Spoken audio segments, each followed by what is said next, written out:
Guys, my name is Naveed and welcome to my YouTube channel. As we discussed that in this channel, we discuss everything related to AI, machine learning, computer vision, and NLP. Now we are going to start an interesting playlist like we will discuss the artificial intelligence news in the field of data science. Yes. So today we are going to introduce some, you can say, recommendation system library. So first of all, I want to introduce you some background. Actually, recommendation system are a very big part of today AI field. So if you want to define what is recommendation system as a field, you can say like it is the learning of model our sparse and sequential events, and it has lot of, you can say, overlap with other AI fields. So what is TorchRec?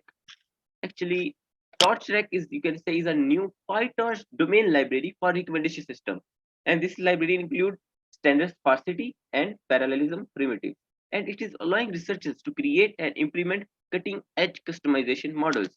Actually, by the mid of 2020, the PyTorch team had received a lot of feedback that open source PyTorch ecosystem lacked a large scale production quality recommendation system package. While looking for a solution, Meta developer offer a Meta production and recommendation system, and they stack as a PyTorch domain library. So this benefit researchers and companies across the recommendation system domain.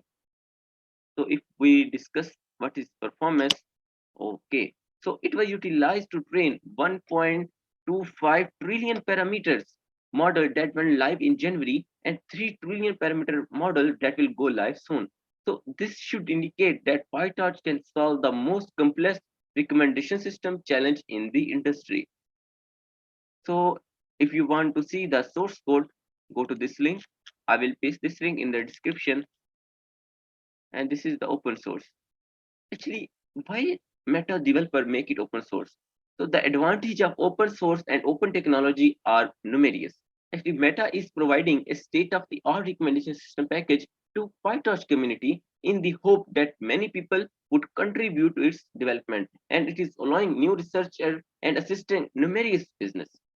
So that's it for today. If you like my video, please click on subscribe button, hit the bell icon. Let's meet another video.